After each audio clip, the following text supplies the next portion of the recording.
Bom dia, galera! Tudo bem com vocês?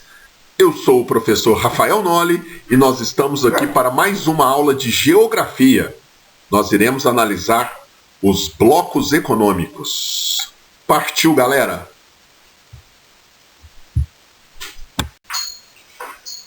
Para compreendermos então a matéria, vamos pelo básico. O que é um bloco econômico? Vejam só. A definição é muito simples. Bloco econômico é uma união de países com interesses mútuos de crescimento econômico e, em alguns casos, se estende também a integração social desses países. Blocos econômicos também podem ser chamados, vocês vão ver, de blocos comerciais. A gente percebe que esses blocos vão ter uma história em comum, vão estar ligados a um momento histórico em específico. O primeiro e mais antigo desses blocos econômicos, por exemplo, é a União Europeia. O contexto em que ela surge e que os demais blocos vão surgindo é basicamente o mesmo. Vejam só. Terminada a Segunda Guerra Mundial, em 1945, nós vamos ter um novo mundo surgindo. Há uma alteração na geopolítica global.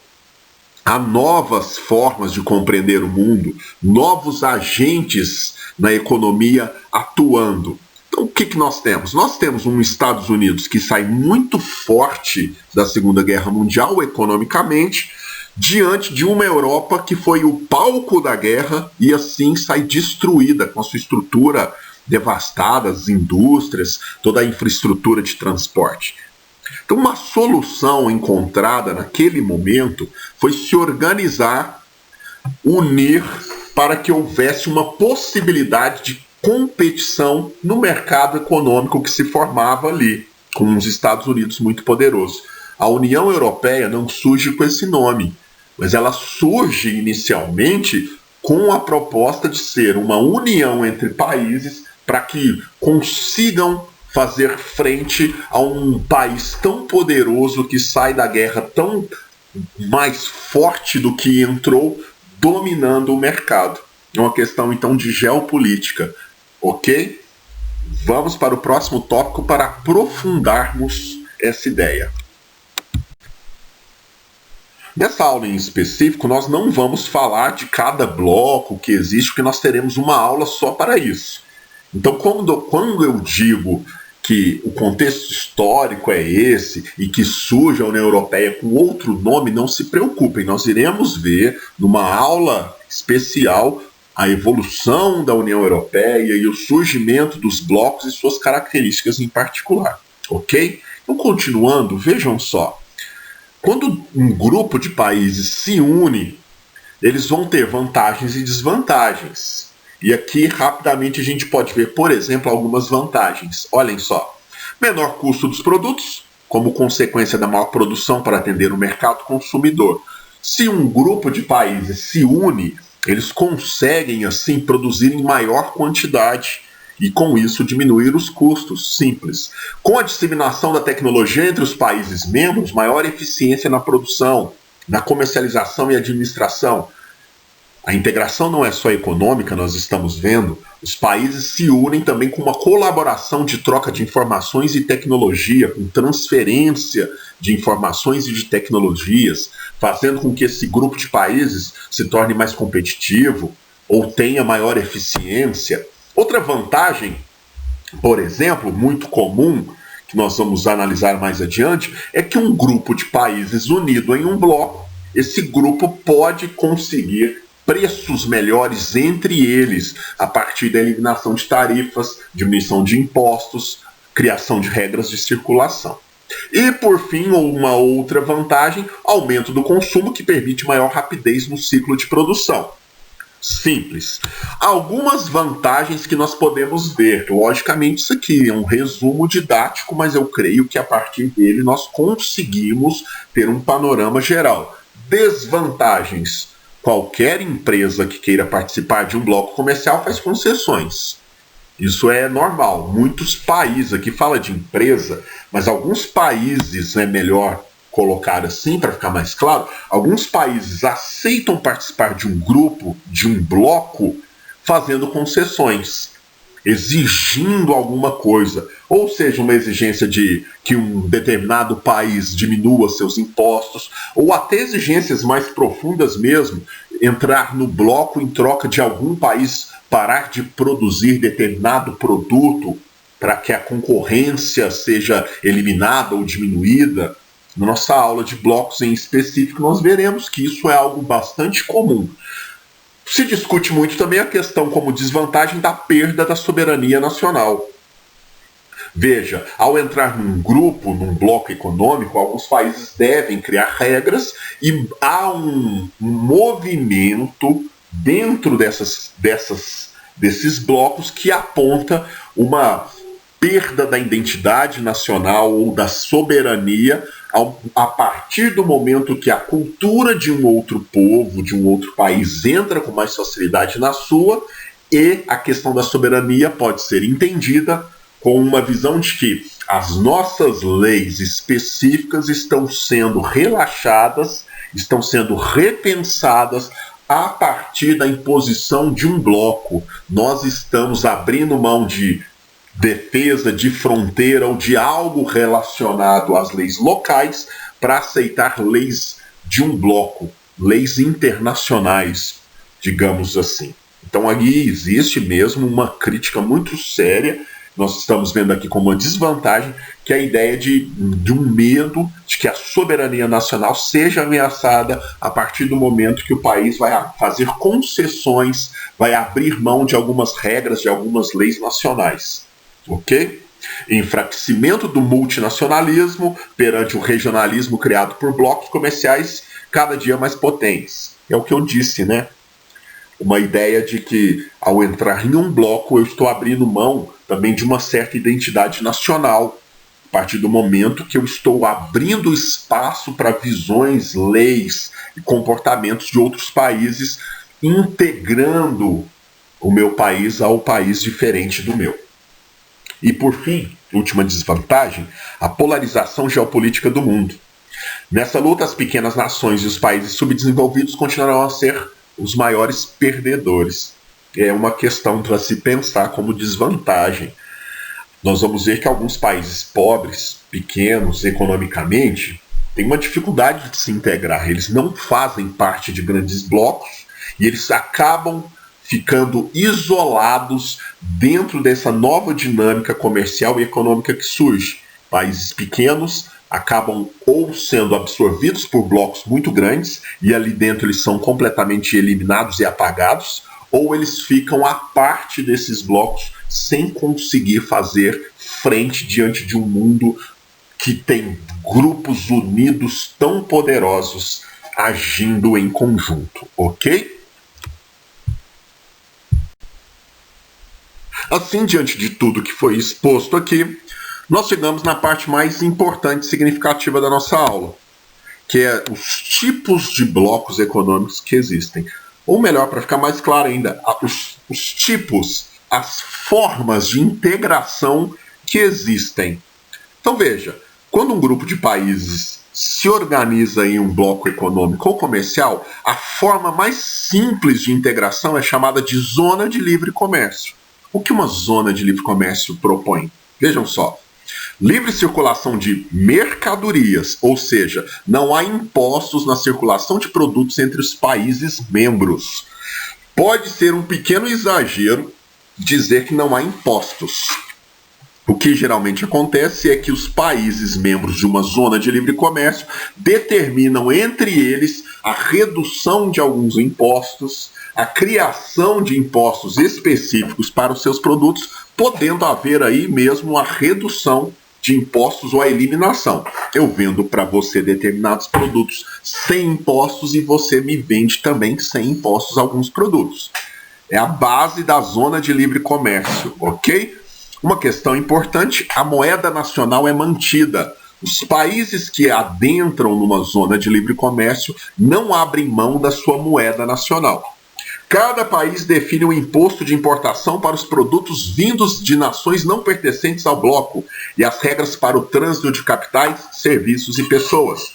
Ou seja, nesse caso de integração, os países podem determinar quais impostos cobrarão, como será organizada toda a relação com outros países fora do bloco. Os países são livres para isso, certo? Então, no fim, a zona de livre comércio tem como base a livre circulação de mercadorias entre os países membros. Ok? Simples. União aduaneira. Ela é um degrau acima da zona de livre comércio. Funciona da seguinte forma: livre circulação de mercadorias, ou seja, vocês irão perceber, cada degrau que nós subimos nos tipos de bloco, cada evolução que um bloco sofre, ele mantém as características do anterior. Então, por exemplo, a zona de livre comércio tem como base a livre circulação de mercadorias. A União Aduaneira parte daí. A livre circulação de mercadorias, com a criação de impostos específicos entre os países membros ou a sua eliminação. Diferenças que vão começar a surgir. Cada país define suas regras para a circulação de capitais, serviços e pessoas. Ok. A moeda nacional é mantida também. Agora, uma diferença: imposto de importação comum para as mercadorias vindos de nações não pertencentes. A diferença básica entre uma zona de livre comércio e uma união aduaneira é que a união aduaneira tem um dispositivo chamado TEC, Tarifa Externa Comum. O que isso significa? Significa que os membros de uma união aduaneira vão criar impostos em comum que vão estar ligados a produtos vindos de outros países. É uma forma de fortalecer o bloco. Eu não posso, um país que faz parte de uma união aduaneira junto de outro, não pode escolher vender mais caro ou comprar mais caro de determinados países. Existe uma tarifa externa comum para que o bloco inteiro possa juntos agir e determinar preços de produtos que virão de fora do bloco. Creio que ficou claro, né? A diferença é essa. Há uma regra para que todos os países membros estabeleçam uma tarifa externa comum. Assim, se um país membro do bloco for excluído de uma negociação, se alguém fora do bloco propor um preço diferente para os membros de uma união aduaneira, a união aduaneira pode bater o pé e forçar que o mesmo preço seja praticado para todos os membros desse grupo. É uma forma de fortalecer, ok? Depois da união aduaneira, nós chegamos no mercado comum. O mercado comum, por exemplo, propõe tudo que os outros blocos propõem. A zona de livre comércio é a união aduaneira. Livre circulação de mercadorias, de capitais, só que aí entra um detalhe. Não é só mercadorias, não é só dinheiro que circula. Ele apresenta aqui a livre circulação de serviços e pessoas. Uma das propostas que transforma uma união aduaneira em mercado comum é a questão de que, além de produtos e dinheiro, há a proposta de se criar regras para facilitar a circulação entre as pessoas do bloco. O Mercosul, por exemplo, se chama Mercado Comum do Cone Sul. Mercosul, Mercado Comum. Ok? A proposta do Mercosul é um bloco econômico evoluindo, passando de degrau em degrau, até chegar no máximo a integração possível. Nós teremos, não se preocupe, uma aula exclusiva sobre os blocos, eu já disse. Então vejam, o mercado comum apresenta uma novidade: livre circulação de pessoas e capitais. Nações não pertencentes ao bloco, vejam só, imposto de importação comum para os produtos vindos de nações não pertencentes ao bloco. Nesse caso, a moeda nacional também é mantida. Último estágio: União Econômica e Monetária.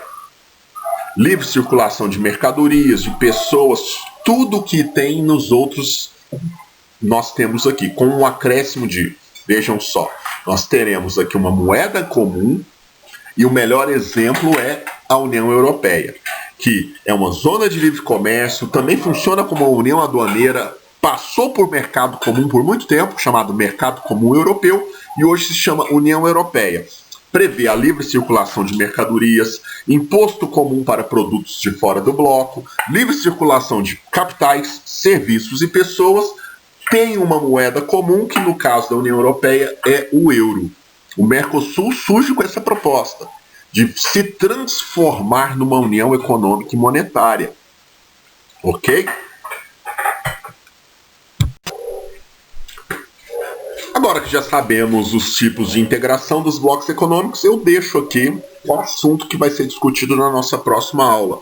Por quê? Para não ficar incompleto, para parecer que nós não estamos de olho no momento atual, eu já deixo aqui o spoiler da nossa próxima aula. Vejam só. Qual será o futuro desses blocos econômicos? Porque, vejam, não adianta nós sabermos os tipos de integração simplesmente e não perceber que o mundo atual, não só o mundo de agora, desse momento de pandemia global, mas o mundo que se revela com a eleição do Donald Trump, com a eleição de outros líderes globais, até mesmo Bolsonaro no Brasil, surge um mundo nesses últimos anos que tem olhado para os blocos econômicos de forma diferente do que nós estávamos acostumados.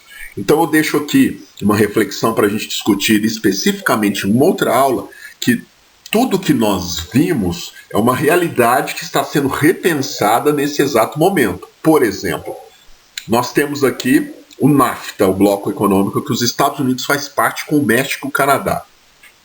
E nós vimos que no ano passado a Câmara dos Estados Unidos aprovou um novo acordo para substituir o NAFTA. O Donald Trump vem dando declarações bastante contundentes contra esse bloco econômico, chegando até mesmo a ameaçar abandonar o bloco.